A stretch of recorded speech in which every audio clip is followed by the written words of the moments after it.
Good morning friends, I am myself Harshendradeep Singh और आज आपके साथ मैं अपनी लाइफ का एक छोटा सा एक्सपीरियंस शेयर करूंगा। When I was very small, I was around 10 to 12 years of age। तो उस टाइम हमारे घर पे एक छोटा सा एक्वेरियम हुआ करता था और उसमें खूबसूरत सी रंग बिरंगी फिशेज हुआ करती थी। तो एक दिन क्या हुआ, एक फिश की डेथ हो गई। तो मैंने एक्वेरियम वाले अंकल को फोन किया कि अंकल आप आइए और देखिए कि एक फिश की डेथ हो गई है। तो वो अपने स्कूटर पे हमारे घर पे आए। उन्होंने उस मछली को एक्वेरियम से बाहर निकाला। मैंने उनसे सवाल पूछा, मैंने कहा अंकल इस मछली की डेथ क्यों हो गई है? वो कहते बेटा या तो ये बीमार थी या फिर इसके इर्द गिर्द की एक दो मछलियां बीमार हैं, इसने उनसे बीमारी ले ली, इसकी इम्यूनिटी वीक थी और ये खुद मर गई। तो मैंने कहा अंकल इसकी तो डेथ हो गई, चलो कोई बात नहीं, लेकिन जो एक दो मछली बीमार है आप उनको तो ठीक करो, उनके मुंह में थर्मोमीटर डाल के चेक करो किसको बुखार है, उनको पैरासीटामोल की गोली खिलाओ, उनको ठीक करके जाओ। वो कहते बेटा मछलियों को हम ठीक नहीं कर सकते, ना ही हम चेक कर सकते कि कौन सी मछली बीमार है। तो मैंने कहा फिर? वो कहते हम पानी को ठीक कर सकते हैं। उन्होंने पानी में मेडिसिन डाली और बोले, कहते पानी अगर ठीक हो गया तो मछली ऑटोमेटिकली ठीक हो जाएगी। एनवायरमेंट ठीक करना है हमने, मछली ऑटोमेटिकली ठीक हो जाएगी। तो मेरे को उस टाइम पे ये बात समझ में नहीं आई, लेकिन धीरे धीरे करके जैसे जैसे एक्सपीरियंस बढ़ा मेरे को समझ में आना शुरू हो गया कि अगर हम अपनी जिंदगी में कोई बड़ा चेंज लेके आना चाहते हैं तो सबसे पहला काम हमें अपनी सराउंडिंग्स को, अपने एनवायरमेंट को, अपने इर्द गिर्द के माहौल को बदलना पड़ेगा। अच्छा, ये हो नहीं सकता कि हमारा इर्द गिर्द का माहौल अच्छा नहीं है, वो टॉक्सिक है और हम ठीक रह जाए। हम बेसिकली मछलियां हैं और हमारा इर्द गिर्द का जो माहौल है वो पानी है। ये हो नहीं सकता कि पानी खराब हो और हम ठीक हो जाए, हमारा माहौल खराब हो हम ठीक हो जाए। It is practically impossible. So first of all we have to change our environment. कहते बीज को अगर आप कंक्रीट में बीज देते हो तो वो रिजल्ट नहीं देगा, उसको प्रॉपर एनवायरमेंट चाहिए उसका पोटेंशियल बाहर निकालने के लिए। सिमिलरली इंसान के साथ है, हमें अपने एनवायरमेंट को सबसे पहले चेंज करना पड़ेगा। So how to change environment, अपने एनवायरमेंट में क्या क्या चेंज करना है। एंथनी रॉबिन्स दुनिया का सबसे महंगा मोटिवेशनल स्पीकर है। इस इंसान की एक साल की कमाई तकरीबन 250 करोड़ रुपीस है। तो ये अपनी किताब अनलिमिटेड पावर में बताता है कि अगर आपको जिंदगी में कामयाब होना है तो सबसे पहली चीज आपको उन लोगों से दूर हो जाना है जो आपको लिमिटेड बिलीफ्स देते हैं। लिमिटेड बिलीफ्स का मतलब क्या होता है? लिमिटेड बिलीफ्स का मतलब ये होता है कि वो बिलीफ्स जो आपको आपकी ही निगाह में छोटा कर देते हैं, आपको अनकेपेबल बना देते हैं, उनको हम कहते हैं लिमिटेड बिलीफ्स। तो रॉबिन्स कहता है कि सबसे पहला काम अपने आप को उन लोगों से दूर कर लो जो आपको लिमिटेड बिलीफ्स देते हैं, जो आपकी मोटिवेशन को छीनते हैं। हम इन्हें कहते हैं मोटिवेशन सकर्स। मोटिवेशन सकर कौन होता है मैं एक एग्जांपल के थ्रू आपको बताता हूं। एक दिन मेरी कार की बैटरी खराब हो गई। कार स्टार्ट करने की कोशिश की, कार स्टार्ट नहीं हुई, पता लगा बैटरी डिस्चार्ज हो गई है। मैं बैटरी को ले गया किसी दुकानदार के पास। उसने क्या किया, उस बैटरी को चार्ज कर दिया। तो मैंने घर पे आके बैटरी लगाई और कार को स्टार्ट कर लिया। अगले दिन सुबह फिर वही प्रॉब्लम आई, कार स्टार्ट नहीं हुई। तो मैं बैटरी उठा के फिर उसके पास ले गया, उसने फिर से बैटरी को चार्ज कर दिया और मैं घर में आके कार स्टार्ट कर ली। नेक्स्ट डे सेम प्रॉब्लम आई। तो मैं जब बैटरी उसके पास लेके गया, मैंने उससे पूछा ये बार बार क्यों हो रहा है?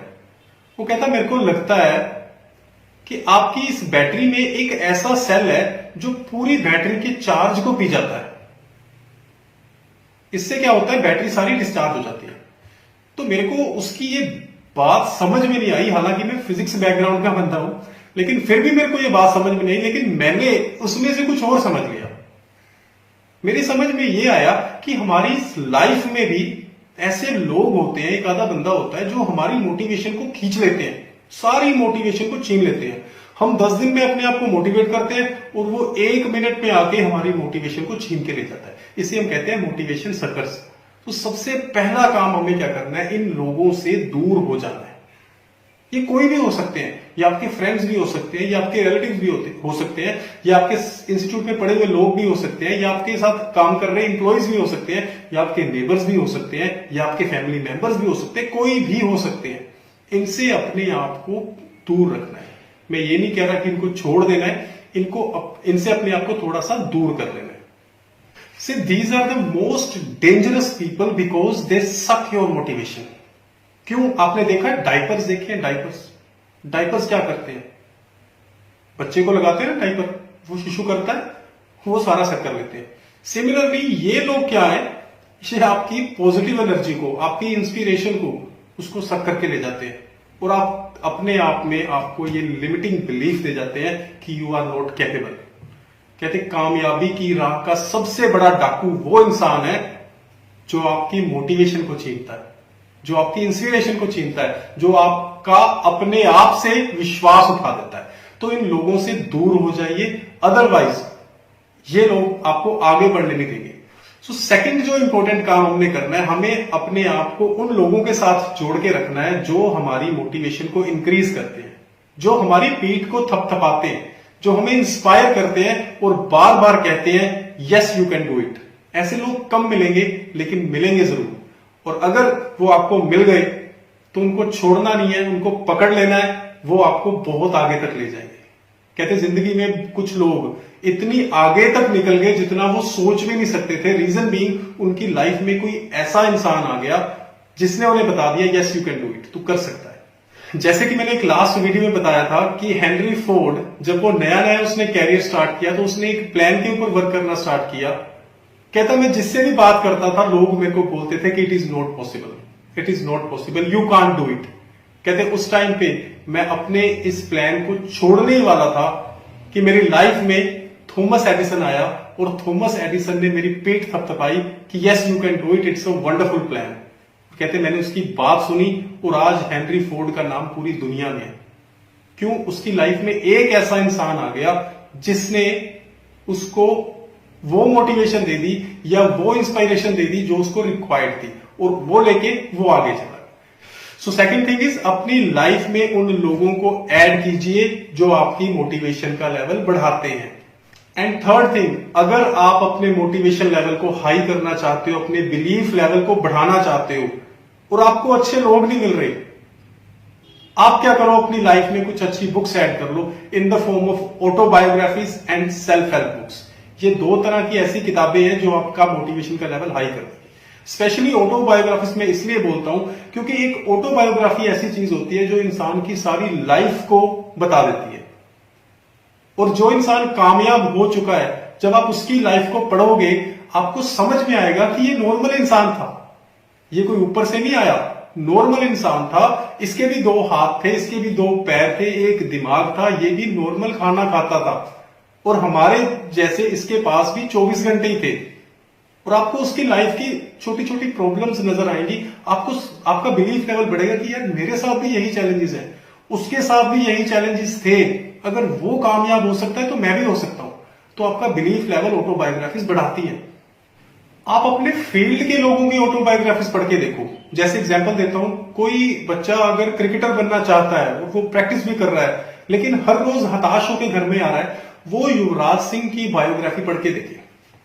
अगर वो बायोग्राफी पढ़ोगे आपको समझ में आएगा कि इसने भी मेरी तरह चैलेंजेस फेस किए थे, और उन चैलेंजेस को फेस करने के बाद, मेहनत करने के बाद इसकी गेम सुधरी है और यहां जितना बड़ा नाम हो गया। आपका अपने ऊपर विश्वास बढ़ जाएगा कि यार अगर ये कर सकता है ना, मैं भी कर सकता हूं। आप अगर साइंस की लाइन में जाना चाहते हैं तो आप एपीजे अब्दुल कलाम को पढ़िए, आप बेंजामिन फ्रैंकलिन को पढ़िए। बेंजामिन फ्रैंकलिन इतना बड़ा नाम है, आप मतलब अमेरिका को क्रिएट करने वाला नाम बेंजामिन फ्रैंकलिन है। उसकी बायोग्राफी पढ़ोगे आपको सारी वैल्यूज निकल के आपके सामने आ जाएंगी कि इतना बड़ा इंसान कैसे बना जाता है। तो ये दो तीन चीजें आप अपनी लाइफ में ऐड कर लीजिए। सबसे पहली चीज, उन लोगों से दूर हो जाइए जिन लोगों के साथ रहकर आप अपने आप को छोटा महसूस करते हैं। दूसरी चीज, उन लोगों के नजदीक हो जाइए जिनके साथ रहकर आप अपने आप को बड़ा महसूस करते हैं। और तीसरी चीज, उन लोगों की स्टडी कीजिए, उन लोगों की बायोग्राफीज पढ़िए जो लोग ऑलरेडी जिंदगी में कामयाब हो चुके हैं, और वो लोग, आप उनकी स्ट्रगल को पढ़ोगे तो डेफिनेटली आप उनसे सीखोगे, अपने आप पे आपका विश्वास बढ़ेगा और आप भी धीरे धीरे धीरे धीरे करके कामयाब होना स्टार्ट हो जाओगे। So thank you very much. अगली बार मिलेंगे एक नए टॉपिक के साथ।